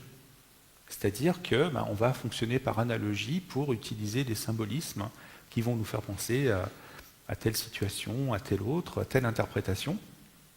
Et puis, l'analogie, ça permet de préserver le mystère. C'est-à-dire que quand on trouve des coïncidences, des symbolismes qui expliquent vraiment bien une situation, on se dit quand même, ça ne peut pas être le hasard, ça marche trop bien. Et le problème, comme je vous l'ai montré, c'est que ce n'est pas si simple. Et le problème, c'est que l'astrologie est très mal à l'aise avec ce qu'on appelle la pensée critique. La pensée critique, ça consiste vraiment, simplement, à dire à quelqu'un, ok, tu affirmes ça, pourquoi l'affirmes-tu? Ah, parce que c'est dans tel livre où il y a telle tradition. D'accord, mais comment la tradition a-t-elle établi ce que tu utilises? Et très rapidement, quand on rentre dans ce cheminement avec l'astrologie, on est bloqué en fait. Parce que les astrologues, souvent, ils ne disent pas en fait pourquoi ils affirment telle ou telle chose. Sinon, donner des exemples. J'ai remarqué que chez un tel, quand Mars était en sextile à Neptune, alors, et puis des exemples, on peut en donner plein comme ça. Mais des exemples, ça ne justifie pas en fait, ça ne suffit pas. Et donc, la philosophie, au contraire, elle est très très sensible à savoir quelle a été la démarche de production d'une connaissance, étape par étape. Est-ce qu'il y a eu des problèmes ou pas? Et ça, c'est une vraie différence entre l'astrologie et la philosophie. Et puis alors, il y a des tas de questions qu'on ne peut pas poser en astrologie, ou pas vraiment, alors qu'en philo, au contraire, on en pose. Pourquoi y a-t-il 12 signes astrologiques et 12 maisons? Pourquoi pas 13? Pourquoi pas 18? Pourquoi pas 5? Il n'y a pas vraiment de raison. Pourquoi on utilise les saisons méditerranéennes, les noms des signes d'aujourd'hui? Pourquoi est-ce qu'il y aurait toujours quelque chose à dire? Pourquoi est-ce que des fois les astres n'auraient rien à dire sur un événement? C'est bête, mais moi je l'ai posé aussi cette question. J'ai pas eu de réponse. Parce que moi l'impression que j'ai, c'est évidemment que c'est surtout que les astres sont au service de l'astrologue. C'est-à-dire qu'il faut que lui, il ait des choses à dire. C'est pas forcément le ciel qui parle. Et donc, comment on fait, où commence le discours des astres, où se termine le discours de l'astrologue? C'est des vraies questions, ça. Donc, est-ce que c'est le messager des astres ou l'auteur de ces interprétations? Est-ce que l'astrologie peut marcher tout en étant fausse? Ça aussi, c'est des premières questions que je me posais. Alors moi, je me régalais quand je posais ces questions-là, parce que je me rendais compte qu'il y a des fois, ça marchait alors que ça ne devait pas marcher. Genre, l'astrologue qui se trompe de date de naissance. Et il part sur une fausse carte et tout marche. Ça marche toujours. Et pourquoi? Ça n'aurait pas dû marcher normalement. Et il y a des exemples, il y a plein d'exemples comme ça. Ça, je crois que je l'ai déjà mis. Et finalement, si l'astrologue est finalement victime de plein de pièges causés par son système, est-ce qu'il est le mieux à même de parler de ce qu'est vraiment l'astrologie? Moi, aujourd'hui, par provocation, je dis que non. Parce que s'il est prisonnier de ses biais et de ses pièges, comme ça, il ne parle pas vraiment de l'astrologie, il parle de sa croyance à lui, en fait. Et là, à chaque fois, je m'adresse aux astrologues en leur disant, mais écrivez-moi, expliquez-moi comment est-ce que vous répondez à ces questions. Moi, ça m'intéresse, j'aimerais vraiment savoir.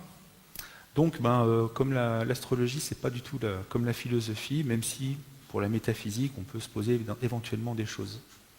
Souvent, on fait plus ou moins la comparaison entre l'astrologie et la psychologie. Parce que l'astrologie, ça permet de se connaître, c'est ce qu'on dit. Ça permet de se poser des questions sur soi, de savoir un peu mieux qui on est, comment gérer ses émotions, etc., etc. Donc je vais être obligé d'aller très vite, parce que le temps passe. Mais une des grosses différences déjà entre la psychologie au moins scientifique et puis l'astrologie, c'est qu'en fait, en psychologie, l'idée c'est que la personne travaille sur elle-même et essaye de comprendre pourquoi il lui arrive ce qui lui arrive. Et donc, les consultations psychologiques vont permettre de parler, d'essayer de trouver des explications. Mais dans l'idéal, il faudrait que ce soit la personne qui les trouve elle-même, même si ça prend du temps. Quand vous allez voir l'astrologue, lui, il sait déjà. Bah oui, vous avez Mars qui est là, vous avez Jupiter qui est ici, donc, et en fait, il a déjà des voies d'interprétation qui sont toutes prêtes. Et d'un point de vue psychologique, justement, ça pose problème. Ça, c'est pas de la psychologie, en tout cas. Ça va trop vite, ça va trop loin. Juste pour le plaisir, je vous ai parlé de l'ascendant, qui est là, qui est le point de départ des 12 maisons. Et en fait, ce que je ne vous ai pas dit, c'est normal, il y a plein de choses que je n'ai pas dit. Le système des maisons, il en existe à peu près une trentaine de différents. 30 systèmes différents. Donc concrètement, là, les couleurs, c'est pour dire, vous voyez, la maison 1 ici, par exemple, c'est cette partie après l'ascendant. Et donc dans le système Koch, dans le système Placidus, la maison 1, elle est plus longue. Ce qui veut dire que une planète qui est là, elle est dans la maison 2 du premier, dans la maison 1 du deuxième, dans la maison 1 du troisième, etc., etc. Et en fait, il n'y a aucun moyen de synthétiser, de tirer le meilleur de ces systèmes. Les astrologues ne savent pas, encore une fois, débattre, se départager et dire pourquoi un système est meilleur que l'autre. Donc tout le monde utilise un peu les uns les autres, il y en a qui ont plus de succès, etc. Ah oui, et donc en termes d'arbitraire, justement, un astrologue qui va vous recevoir en utilisant le système Placidus, il va placer les planètes différemment de s'il utilise le système Campanus. Et donc finalement, est-ce que c'est anodin ça? Je veux dire, il oriente ses interprétations d'entrée, c'est même pas lui qui choisit en plus, parce qu'il a choisi le système et après il l'utilise en permanence. Ce qui veut dire vraiment que vous allez voir un astrologue ou un autre, vous n'allez même pas utiliser le même système. C'est même plus la question de l'astrologue lui-même, c'est le système qu'il utilise. Et donc, c'est complètement arbitraire en fait. Ça ne doit pas être comparé à de la psychologie à ce niveau-là. Comme je vous l'ai dit, il y a plein d'astrologies différentes. Donc vous allez voir un astrologue karmique qui ne va pas vous donner les mêmes conseils qu'un astrologue, je ne sais pas, humaniste ou d'un autre cours. C'est pas normal non plus, ça, les gens ils ne le savent pas en général. Quand ils y vont, ils vont voir un astrologue. Et puis, des psychologues qui règlent les problèmes des gens en une séance ou deux, ça n'existe pas, je crois. Parce que ça prend du temps, la psychologie. Normalement, vous allez voir un astrologue, vous allez le voir une fois par an, voilà. Et puis, si les problèmes sont... Vous pouvez le retourner le voir quelques fois, mais ça n'a jamais, finalement, la dimension d'une consultation, d'un suivi psychologique. Et puis, tant qu'à faire, en termes de formation, les astrologues formés à la psychologie, il y en a, mais il n'y en a pas beaucoup, et puis surtout, ce n'est pas systématique.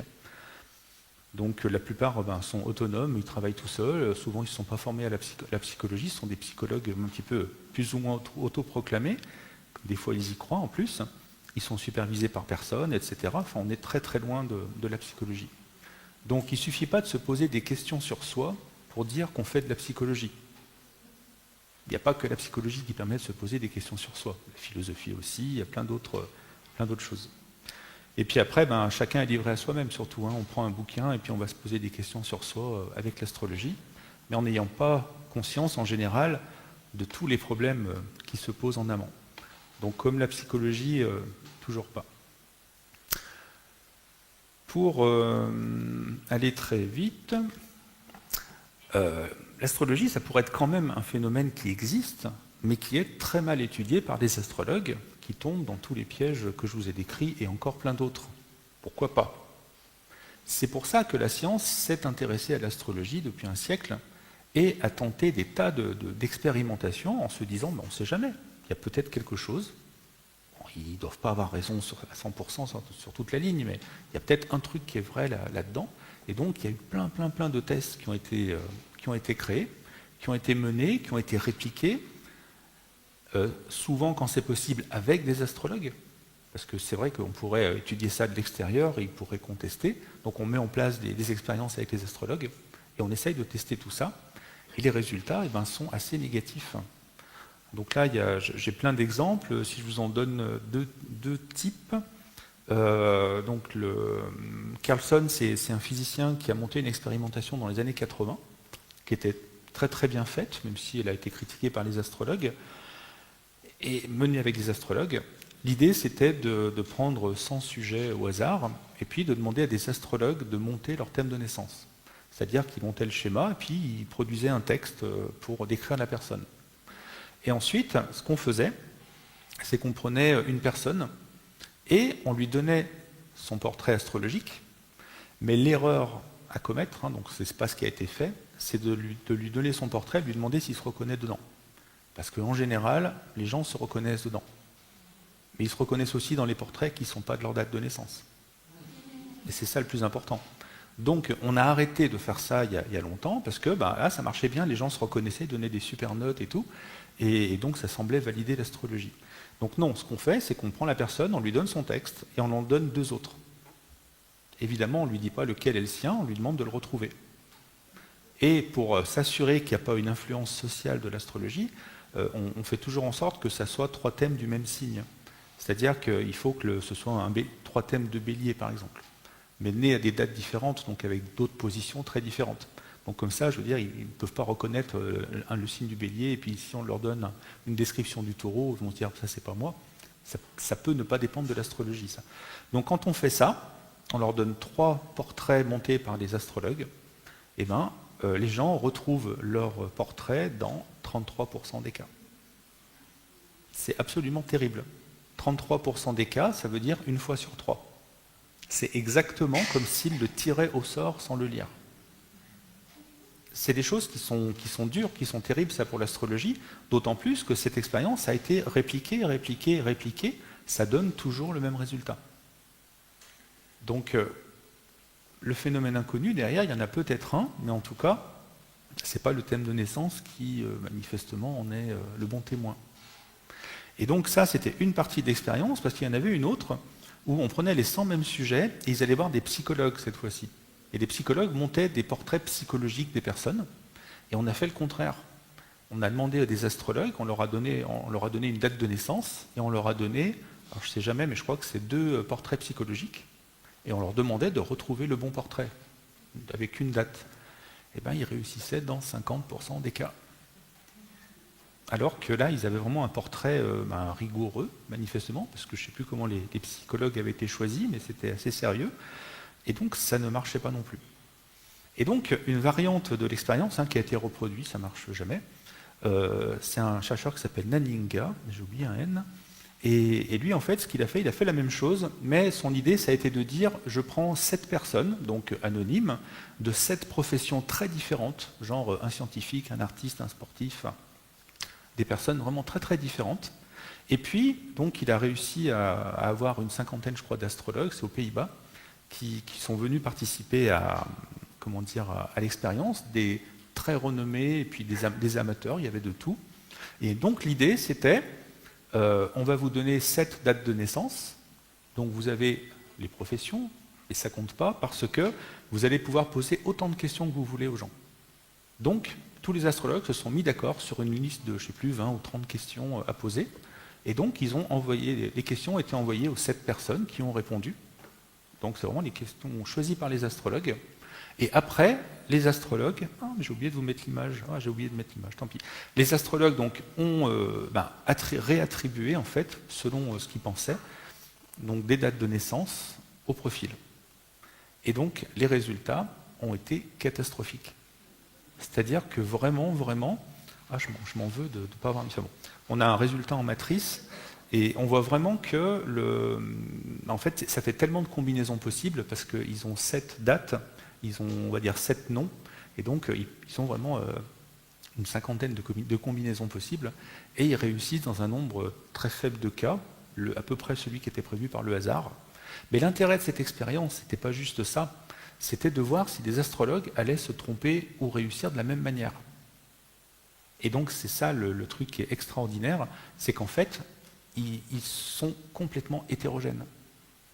Parce qu'on pourrait penser que, par exemple, il y a telle personne qui va vraiment correspondre à telle date, donc ils vont être tous à y aller, et puis ils ont raison ou ils ont tort. Ah non, vraiment, ça se répartit sur tous les profils, et en fait, les astrologues n'interprètent pas de la même manière les mêmes informations.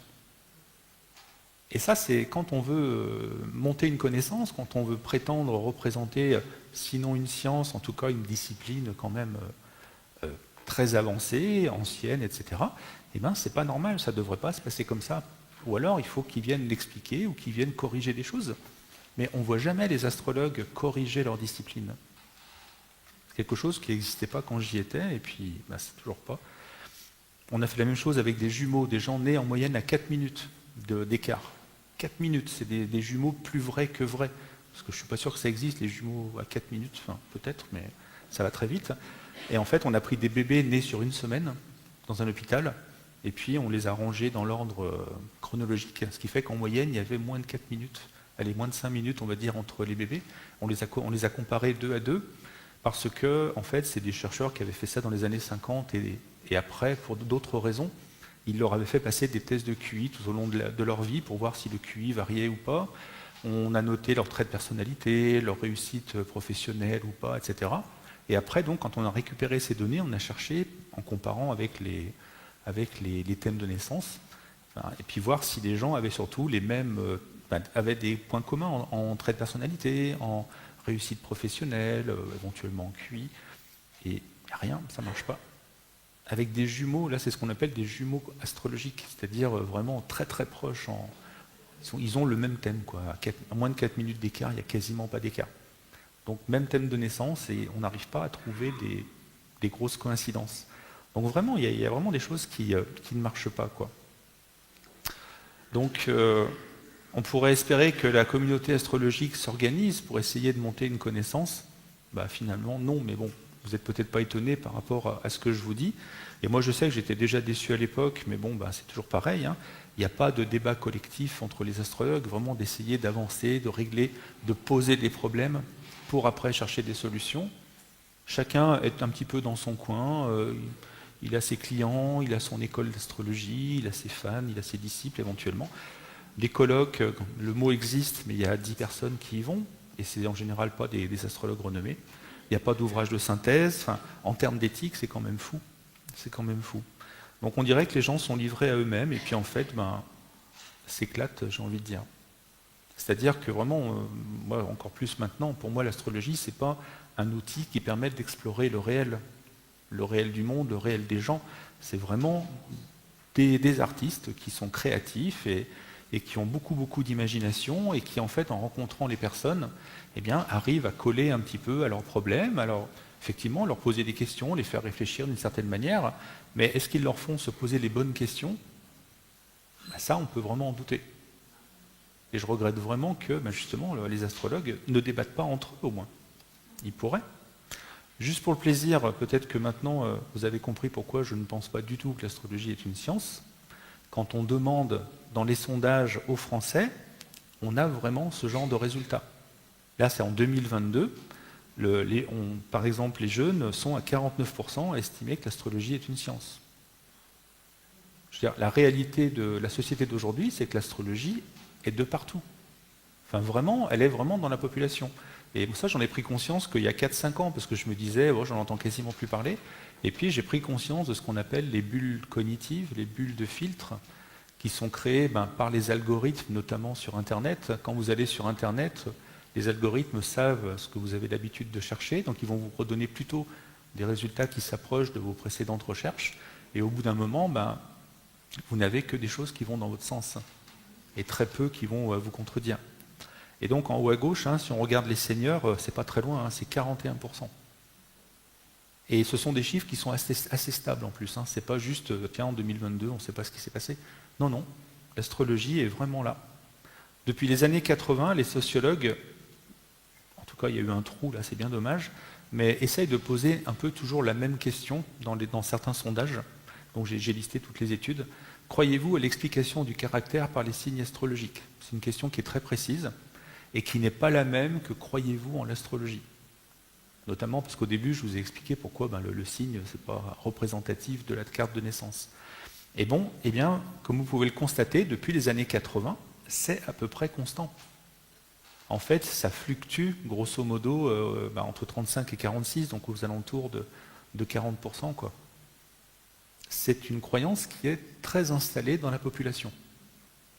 Et moi, je regrette qu'il n'y ait pas ou quasiment pas de sociologues, de psychologues qui vraiment s'intéressent à ces questions-là. Il n'y a que moi qui travaille sur ces choses-là. Mais moi, je pense vraiment que l'astrologie a échappé aux astrologues. Parce que ce qu'il y a d'extraordinaire dans certains sondages, on a demandé il n'y a pas longtemps, consultez-vous un astrologue. Avez-vous déjà lu un traité d'astrologie? Et vous avez, je crois, 3% des gens qui répondent oui. Donc, en fait, les gens, ils y croient, mais sans avoir même forcément été en contact avec les astrologues. C'est tellement répandu dans la population, les gens en parlent entre eux, en fait. « Ah, toi, t'es de quel signe? Ah, bah, j'ai mon cousin qui est comme ça, et machin. » Et en fait, l'astrologie, elle vit sa vie, quoi. C'est impressionnant. Donc, il y a plein d'études en sciences humaines qui seraient super intéressantes. Et puis l'astrologie, on la voit beaucoup aussi, voire de plus en plus, parce qu'elle est utilisée donc cyniquement comme un produit d'appel. C'est-à-dire qu'il y a beaucoup de journaux, de revues qui publient encore des horoscopes sans y croire. Parce que le but, c'est pas de donner une tribune à l'horoscope ou à l'astrologie. Le but, en fait, c'est d'attirer des gens. Et notamment sur les sites internet, ça marche bien parce qu'en fait, quand les personnes viennent consulter l'horoscope, eh ben, il y a d'autres liens, ils vont peut-être cliquer sur d'autres liens pour aller voir d'autres articles, ou cliquer sur des pubs, et puis donc acheter des choses. Ce qui fait que financièrement, ça représente des choses. Et donc, je ne sais plus si j'en ai mis juste après. Non, je ne l'ai pas mise. En fait, vous avez beaucoup de marques qui essayent d'utiliser l'astrologie. Je croyais avoir mis des images, bon, je ne sais plus. Par exemple, mais si j'en ai mis, bon, c'est pas grave. Vous avez Direct Auto qui a, je sais pas, ils ont publié un truc, c'est votre voiture selon le signe astrologique. C'est complètement fou. Et en fait, c'est quelque chose de courant. C'est Jardiland, je crois, l'année dernière, qu'ils ont tenté ça sur Instagram. À mon avis, c'était une expérience. Eux-mêmes ne devaient pas y croire, ils ont essayé. Ils ont proposé une plante pour les béliers. Ils ont fait ça au printemps. Et moi, j'ai guetté, je n'ai pas vu après d'autres plantes pour les taureaux ou les gémeaux. À mon avis, ça n'a pas dû marcher. Mais c'est pour dire qu'ils ont essayé. Des bijoux astrologiques, évidemment, il y en a partout. Le merchandising astrologique, les t-shirts, les nappes, les draps, les chapeaux, il n'y a pas de limite. J'ai aussi une pub que je n'ai pas mise là, c'est les salles de bain selon son signe astrologique. Les salles de bain, pourquoi pas?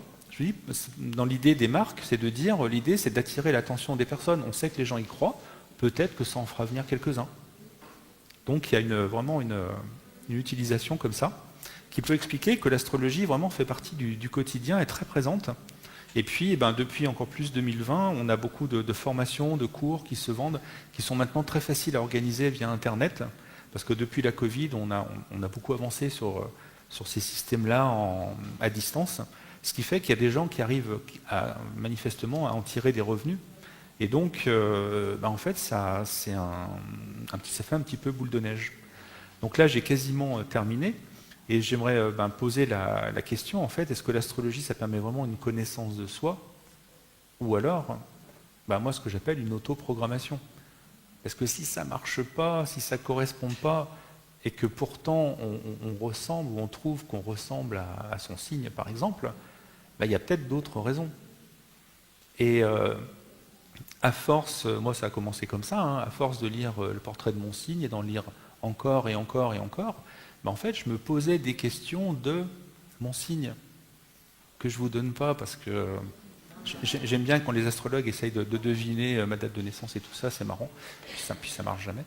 Et donc, à force de se poser des questions, allez, je vais prendre le bélier au hasard, à force de lire des portraits du bélier, de se poser des questions de bélier, on commence à voir le monde avec des yeux de bélier. Et donc, naît-on bélier ou devient-on bélier? Mais ça, c'est des questions que je voudrais voir traitées par des astrologues, parce qu'en plus, je suis sûr qu'ils ont plein de choses à dire là-dessus. Mais j'aimerais les voir débattre entre eux, quoi. Pour une discipline adulte, ça devrait exister. Ça n'existe pas à ma connaissance. Et donc, résultat, moi je pense qu'on passe beaucoup de temps en astrologie à se poser des questions sur des choses qui en fait n'existent pas, et on surrationalise notre réel. Et le problème, c'est qu'en faisant ça, on s'éloigne de certaines réalités. C'est-à-dire que ça, c'est aussi des sociologues qui ont expliqué ça déjà il y a 40 ou 50 ans. Mais quand on se dit, mais c'est telle planète ou telle autre qui explique ce qui m'arrive, ça retarde des questionnements sur le fonctionnement de la société, des luttes de pouvoir dans la société, sur éventuellement des systèmes d'oppression, des choses comme ça, comment fonctionne le monde réel réellement, justement. Ça pose des problèmes. Et puis, l'horoscope qui paraît anodin, mais qui permet de s'intéresser à l'astrologie, qui va se permettre peut-être de s'intéresser à autre chose, est-ce que c'est pas un peu une porte d'entrée vers l'ésotérisme? Ça paraît évident, mais il n'y a pas vraiment d'études là-dessus. Et donc, jusqu'où est-ce que ça peut aller? Et je voulais vous montrer... Ah, voilà, direct auto.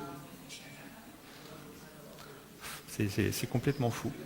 Je ne sais pas pourquoi elle est là. Je voulais montrer cette étude, donc, qui date de 2023, qui est très récente. Je crois que c'est la Fondation Descartes, je ne sais plus comment elle s'appelle. Et en fait, l'idée, c'était... Et après, je vais terminer là-dessus, je pense. En fait, l'idée, c'était d'essayer d'évaluer les connaissances, alors là, en santé, de plein de personnes qu'on a interrogées, et d'essayer de corréler ça à certaines croyances, à certaines images de la science, à certaines connaissances de la science, etc. Et en fait, donc, il a classé les résultats selon ce qu'il obtenait. Et donc, plus on est en haut, donc là c'est le 0, plus on est à droite et plus on obtient une corrélation positive.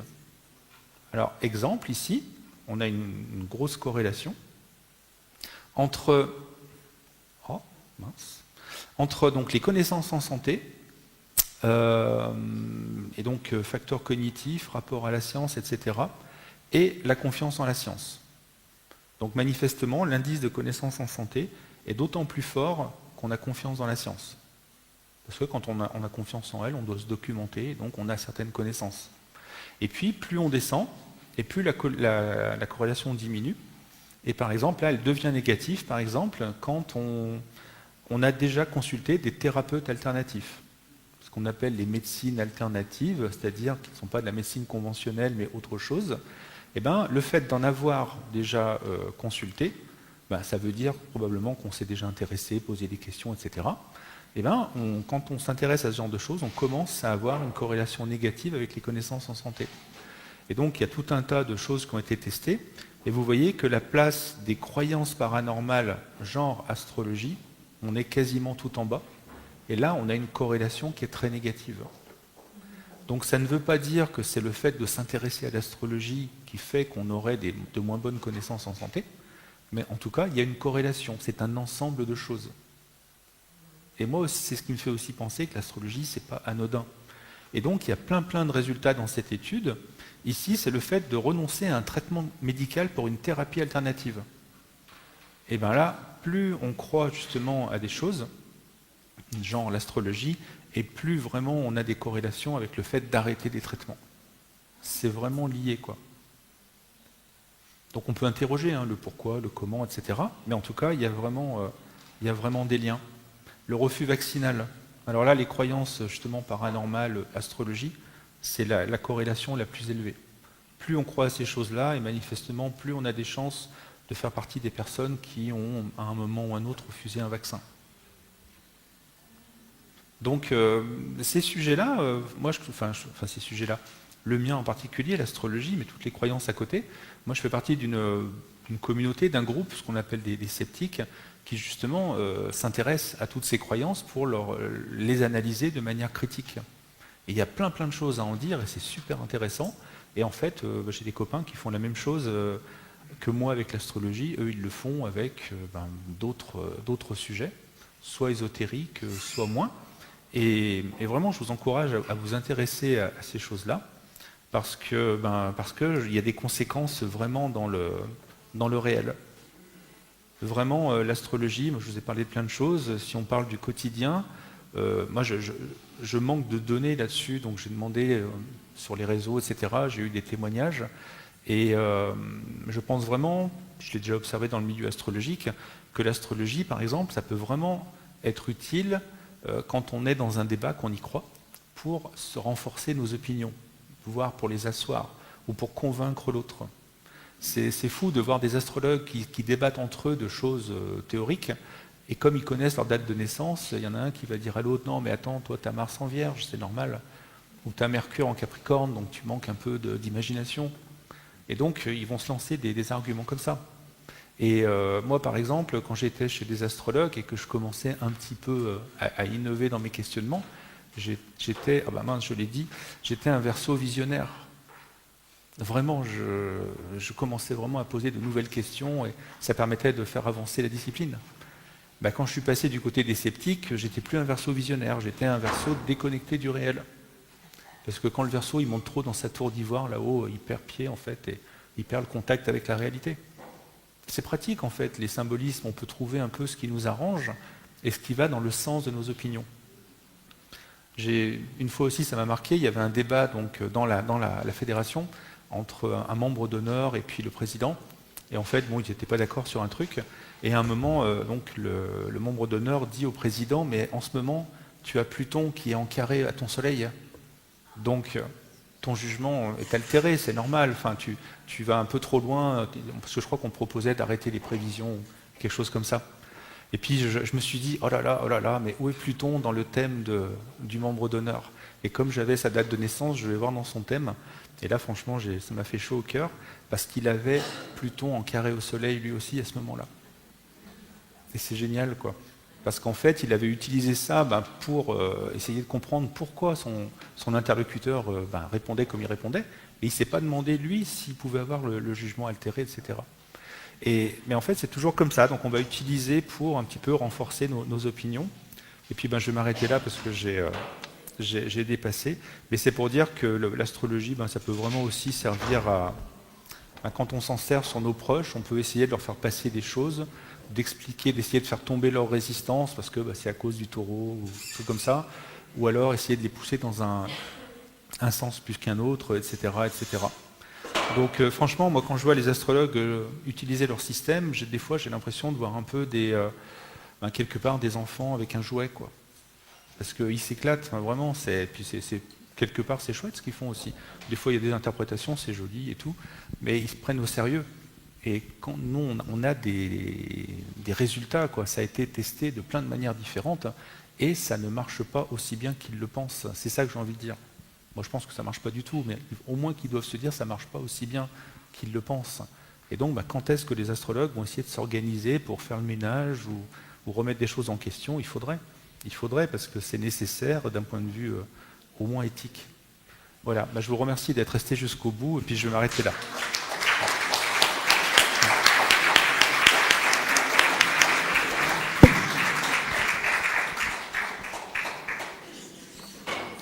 Merci Serge pour cette conférence aussi précise dans la technicité que pédagogique dans sa formulation. Quelques questions peut-être avant de nous quitter. Tout au fond là-bas, alors peut-être monsieur d'abord. Alors il faut bien que vous parliez, que vous posiez votre question dans le micro afin que ce soit enregistré correctement. Merci. Donc merci déjà de toute votre présentation. On a eu l'impression que vous avez fait un démontage de l'astrologie. J'aimerais avoir votre conclusion. Ma conclusion par rapport à quoi? Par rapport à ce que vous venez de nous exposer. Ma conclusion. La conclusion de ce soir ou Oui, la conclusion de ce soir. De ce soir. Entre science et croyance, à votre avis?